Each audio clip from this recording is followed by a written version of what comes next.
into the WTO. So the government had set an agenda, self-determined agenda, to complete the negotiations by the end of this year.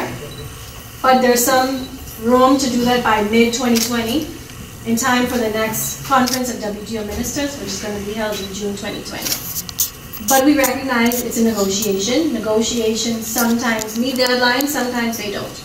But the deadline that has been set, self-imposed deadline, was the end of this year, early 2020, to complete the negotiations.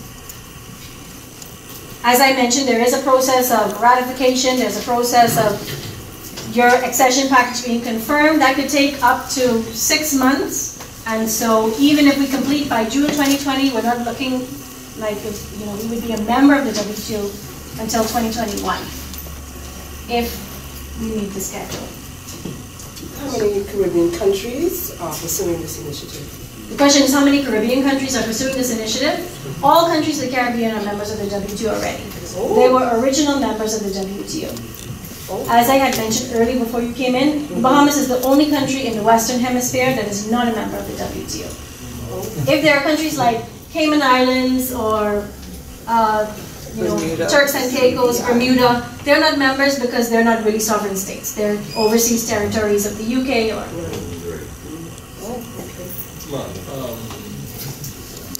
My question is, I saw the facts you have on the board.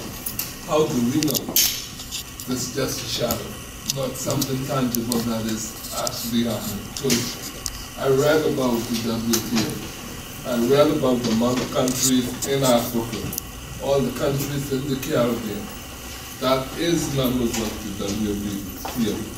They are what you call it, a group. It's negligible. So why are we going to Russia with this? So it's very difficult to say, for example, okay, there are a number of things that determine whether a country grows or not. And as I mentioned to you, a lot of it has to do with the extent to which you reform your economy. It's not about the WTO itself. As I mentioned, the WTO requires you to implement certain reforms. The extent to which countries perform well economically depends on the extent to which they've implemented those reforms. Because the WTO, being a member, the WTO is only an international organization. What is really going to affect your economy is the way your economy is structured. And that's going to depend on the reforms that you implement. So some countries may not be doing well economically. Either there's political tension, they have not implemented reforms, or there's a lot of corruption. So there are a lot of things that go into whether a country does well or not. It's not exclusive to the WTO. Really, it's going to depend on the reforms and how you implement them, and if you do implement them. I have a question. Why is it that for every country that seems to assent to the WTO can mandate is to get rid of your design in your country? And what we have, what are we going to trade with? I'm sorry, you said every country, their mandate is to what's that? Get rid of your biggest kind and richest stocks. Which is the custom duties and all that. In fact, they're requiring that you drop this or cut it. What are we going to replace this when we do that? Okay, are you assuring me that we have some replacement for that? Okay, let me answer your question in two parts. Firstly, I would disagree with that point that most countries have to get rid of their biggest earners, because relying on customs duties is something that really most countries did in like the 20s and 30s, and most countries since then reformed their tax system and have much more progressive and diverse systems of taxation. Most countries that are members of the WTO have many different forms of taxation. The Bahamas is an anomaly in that it's one of the only countries that relies so heavily on customs duties. But that said, we're a unique case. We will have to reduce customs duties. How is the government going to make up that revenue? You may have heard in the Minister of Finance recent communication that $100 million has already been allocated towards reducing customs duties. What does that mean? It means he's already found room in his budget to make those duty cuts without increasing taxes any further. So really we have room to reduce duties by $100 million annually, or cut duties that would be equivalent to a $100 million reduction, which if the government, let me put it this way, if the government is not collecting $100 million in customs duties that's attributed to imports. So we importing all these food products on an annual basis. Everything that we consume, we import.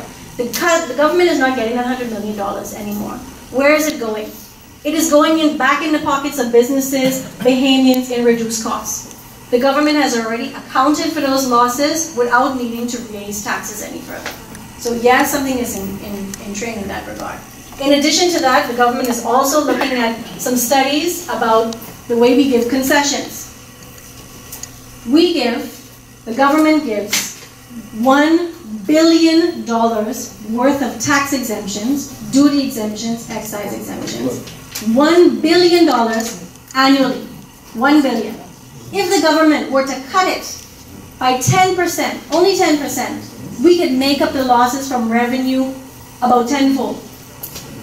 So there are ways that the revenue can be replaced by looking at making the taxation, the way we are giving these exemptions, more efficient, cutting it very minimally, and make up that tax. But where the tax is going to come from, where the lost revenue, how it's going to be accounted for, has already been done. So why have you not been this public?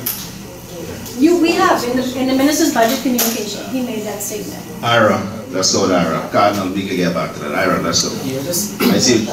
I see you for here. Go ahead. Major customs duties like auto parts, 60%, stuff like that. Non-hybrid vehicles, 65%. When is the relaxation or removal of that actual duty going to happen? Because those are like the big ones. Okay. I mean, I don't think that's been published, so if it has, forgive me, but is that going to, like, you're talking past 2021 or? No, it hasn't been published. First, one distinction is that really auto parts, vehicles and auto parts are not really attracting customs duties. It's an excise tax. Slightly different. We're not really negotiating excise, but it may come up. If it's negotiated, if there is a reduction in excise duties, then, and the government agrees to reduce them, we're not looking at the actual duties being reduced, probably in their totality, until we've completed the accession. But that doesn't mean the government can't go ahead and already start reducing. This has come up in the context of the accession negotiations. It's come up from the sectors about the high rate of duties on vehicles. So we're cautious of that. I'm just an engineer. I don't really know the difference between excise. Okay, let me explain. The difference between an excise tax and a customs duty only applies to imported products. So a customs duty is a tax only on imported products. An excise tax means if I tax water that's imported or produced domestically, domestic products, they're not imported, so they don't charge customs duties. But an excise tax means it applies to imported products and the same domestically produced products. So if we import Evian water, that pays customs duties, but if there was an excise tax, it would be an excise tax, and Aquapure would also pay an excise tax. That's the main difference between customs and excise.